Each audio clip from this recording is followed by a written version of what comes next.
Matatag Curriculum Language 1, Quarter 1.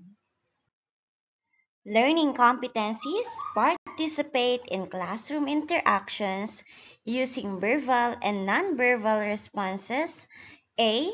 Respond to teachers' one-step instructions. B. Ask questions. Subdomains: language for interacting with others, macro skills, listening and speaking.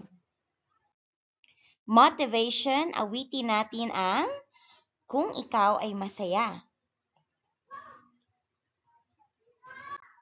Ano ang nasa larawan? Ano naman ang nasa ikalawang larawan? Sino ang iyong guro? Very good. Magandang umaga mga bata. Magandang umaga rin po. Kamusta ang lahat ngayon?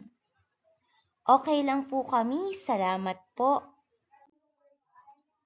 Mabuti, simulan na natin sa pagtatawag ng pangalan. Si Maria ba ay nandito ngayon?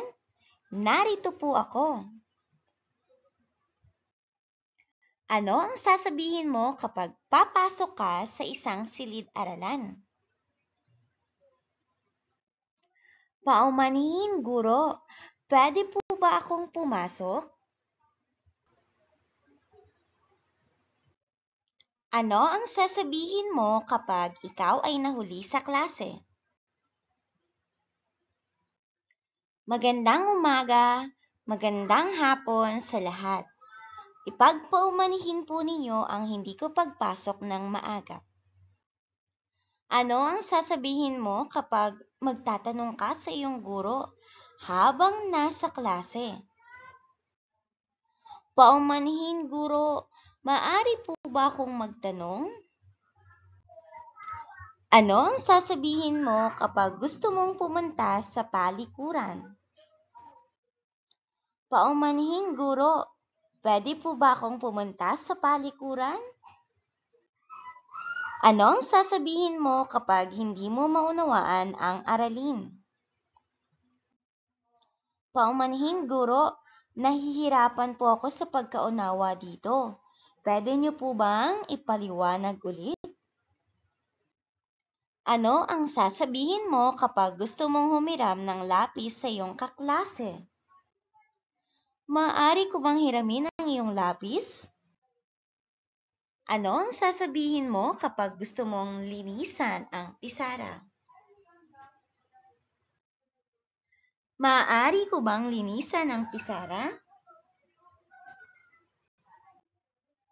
Mahusay. Magsanay tayo. Ano ang sasabihin mo kapag papasok ka sa isang silid-aralan?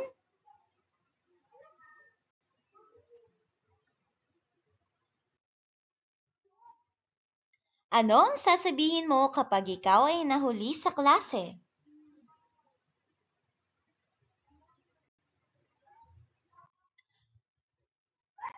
Ano ang sasabihin mo kapag magtatanong ka sa iyong guro habang nasa klase?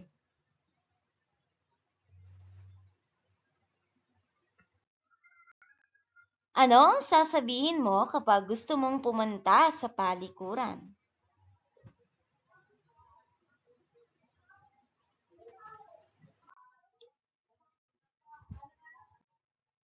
Ano ang sasabihin mo kapag hindi mo maunawaan ang aralin?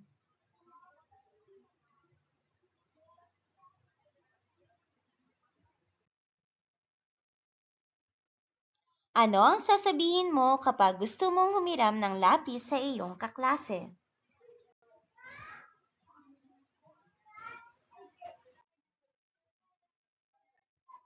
Ano ang sasabihin mo kapag gusto mong linisan ang pisara?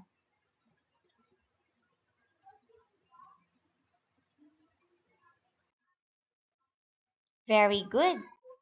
Ano pa ang iba pang halimbawa ng wika sa silid-aralan? Pwede po ba akong pumasok? Pwede po ba akong lumabas? Pwede ba akong sumali? Maaari ko bang hiramin ang iyong lapis? Maaari mo bang ulitin ang iyong sinabi? Magaling! Narito ang ilang karaniwang wika sa silid-aralan. Pagbati, magandang umaga, magandang hapon. Kamusta kayo ngayon? Mga tagubilin sa silid-aralan. Itaas ang kamay kung may tanong. Makinig ng mabuti. Gumawa ng tahimik. Ayusin ang iyong mga gamit. Pumila ng maayos. Paghingi ng pahintulot.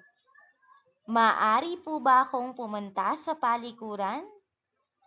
Maaari po ba akong magtasa ng lapis? Partisipasyon. Gusto kong magbahagi ng isang bagay. Hindi ko po naiintindihan. Pwede nyo bang ipaliwanag ulit, pakiusap? Kailangan ko po ng tulong, pakiusap.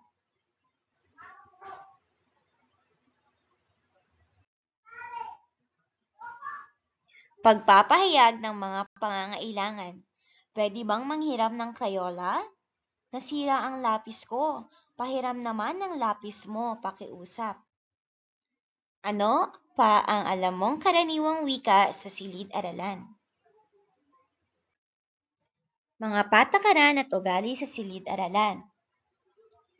Maging mabait sa iyong mga kaklase. Makinig kapag nagsasalita ang iba. Itaas ang kamay bago magsalita. Magbahagi sa iba. Sundin ang mga tagubilin. Very good. Alam niyo ba ang Simon Says game? Halimbawa, Simon says, itaas ang kanang kamay. Simon says, tumingin sa kaliwa. Simon says, tumayo ng tuwid. Simon says, pumalakpak ng 3 beses. Simon says, ipadyak ang paa. Magtanungan tayo.